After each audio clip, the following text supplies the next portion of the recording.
Alright guys, how you doing? Welcome back to another video on Talk Sooty. We're back, yes, we're back in the chair, and we're back to talk MMA, aka the UFC 290 card on International Fight Week, and it delivered. It delivered. But before we get into that, I just want to say I hope you guys are doing well wherever you're watching from, whatever time you're watching. Hope you right there are having a great day, great evening, great whatever. But moving back into the vid.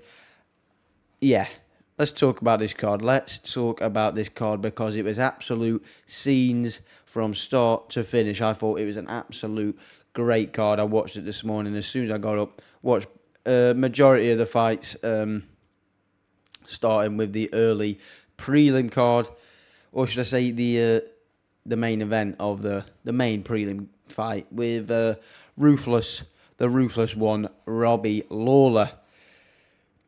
I mean, it was a great way to go out. It really was a great way to go out versus Nico Price. He gets the round one knockout in 38 seconds. And what a way to end a career for the former welterweight champion. Hats off. Give him a round of applause because it was just a beautiful way to finish off his career. We all knew this was going to be the last one, and what a way. The walk-off KO in the clinch with the uppercuts and the hooks knocks out Nico Price. And it was just written in the stars. I think it was just magnificent. It really, really was. And congratulations to him. And a great career that he's had. What a way to go out. Absolutely fantastic. Before we head to the main card, just want to say Jimmy Crute, I think he might have retired. There was a lot of speculation. He left his gloves in the octagon after he got submitted in the second round by Menfield. I just want to say congratulations, sir, if you have retired. I mean, we always got to congratulate a retirement, and thanks for your duties in the sport, even if you didn't make it all the way to the top. But we will head over to the main card now, starting with Bo Nickel versus his very late replacement in Val Woodburn. Obviously came into this fight with not much notice at all because of the pull-out of Trejan Gore.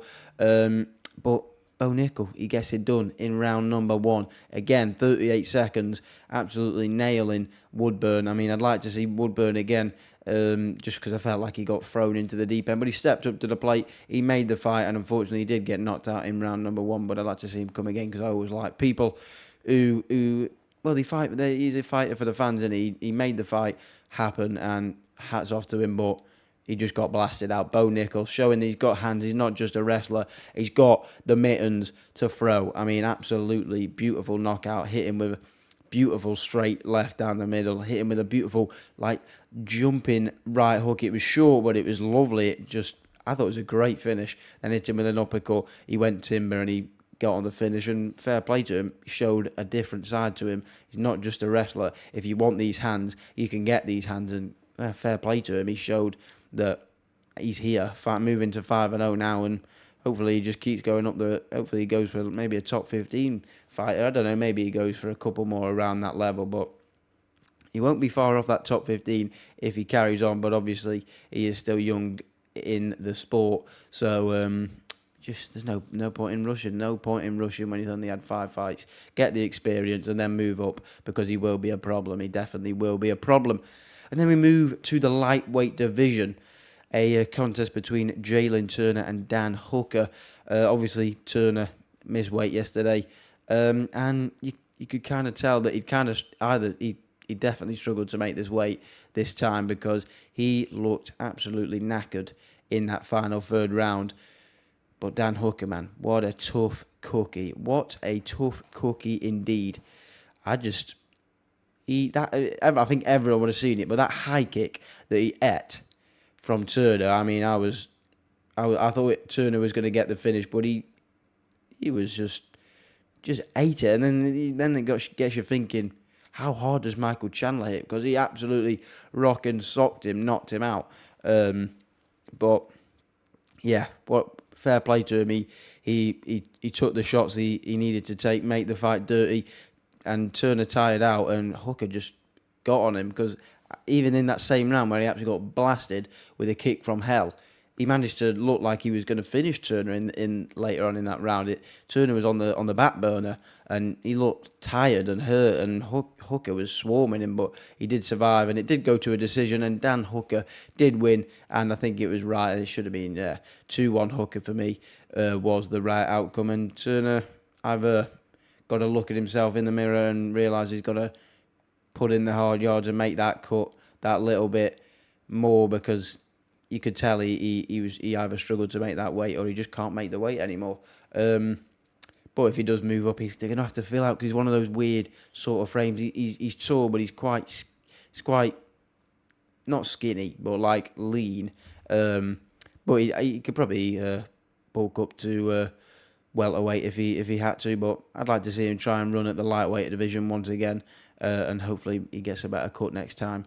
That's a weight cut, that is, just for information. But moving on to the fight that surprised me the most in this card. In the middleweight division, Robert Whittaker versus Dricus du Plessis.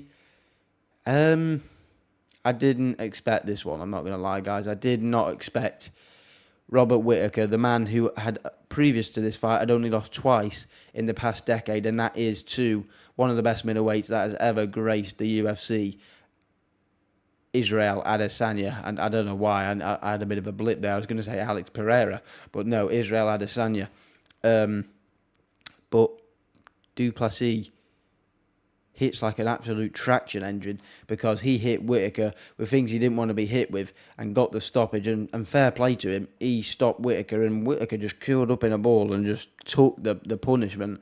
I just wasn't expecting that one, guys. I thought we were going to get a Whittaker masterclass. You know what Whittaker's like over 3 rounds. You know what he's like over 5 rounds.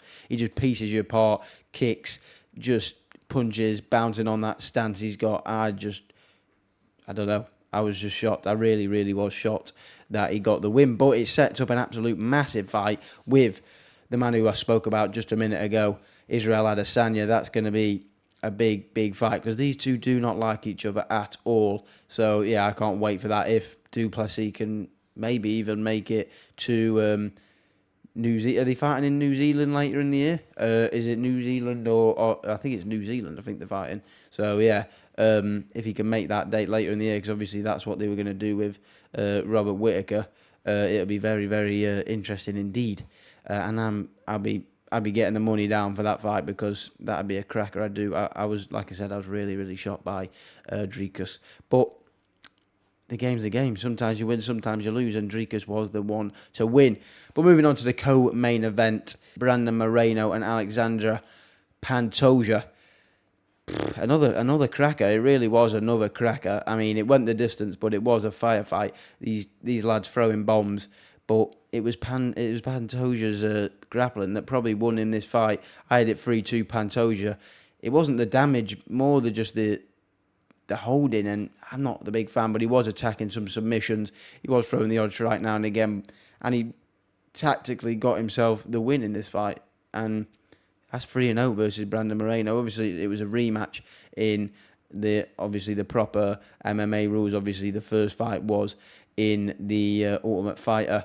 But I don't know. It's just, he's got his number, clearly. I don't know if there's much point in doing another fight, because he'll probably go 4-0 against him.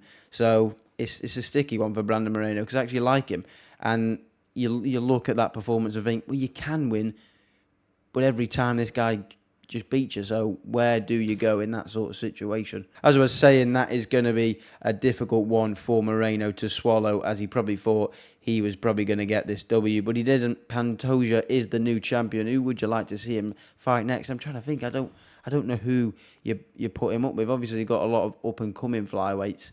But yeah, it'd be interesting to see if they run it back or Pantoja moves on to a different contender. But to finish off now, we've got the main event, Alexander Volkanovski versus Yair Rodriguez. Yair Rodriguez, a man that Volkanovski called his dangerous fight yet. And Volkanovski just showed the levels. He really showed the levels, and he showed why he's probably pound for pound number one, or definitely one of the best fighters on the planet right now, and one of, if not the best featherweight to grace the planet. Obviously, I don't want to discredit Jose Aldo's run, and a lot of people do discredit Jose Aldo and the things he did when he was in his pomp.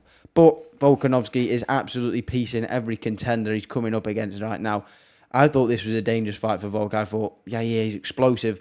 He had a great fight against Max Holloway, and I know he lost that fight, but he's improved since then, and he's still got that explosiveness. I just thought it was a great, it was magnificent from Volkanovski. He took him down in the first 2 rounds, and then the third round, he got a bit more confident in the striking, and I actually thought Rodriguez was coming back into it. The kicks were landing. He was landing some nice combos, and then Volkanovski absolutely countered him with a beautiful peach of a right hand, and he did not want any more of that. You could tell in Rodriguez's face. He stumbled back and smiled at Volk like that, and he knew he'd got him. Volk knew he'd got him. Rodriguez knew he was hurt. He just absolutely went to town, took him down, slammed him down, and beat it up, just like he was doing for the first 2 rounds. Absolutely magnificent from the pound for pound, my pound for pound number one, Alexander Volkanovski. Congratulations to you, sir. He's probably going to fight Islam in October, but I think he has to get some surgery on his arm. So if he does manage to get out in October and fight Islam after the surgery, it's impressive, to say the least. Personally, if he does have that surgery and it doesn't heal properly, don't rush that fight, because that's a fight that is close. You don't want any sort of injuries in those sort of fights. But Volkanovski's the man. He's active. He wants to stay. He wants to stay and fight everyone all the time. I mean, he was squaring up to Ilia Topuria, who again had a great win the other week against Josh Emmett. But he's got options, Annie Volk. He's got options, to say the least. He's got Ilia Topuria. He can go up and fight Islam once his surgery's done. I mean, he just keeps ticking boxes, and fair play to him. He's absolutely smashing everyone. And yeah, like I said, my pound for pound number one. But that's going to be it from me today. I hope you enjoyed this video. Something a little bit different. We brought the UFC back. I'll try and do a little review like this every time we get a numbered pay-per-view, should I say. But that's going to be it from me today. Sooty out.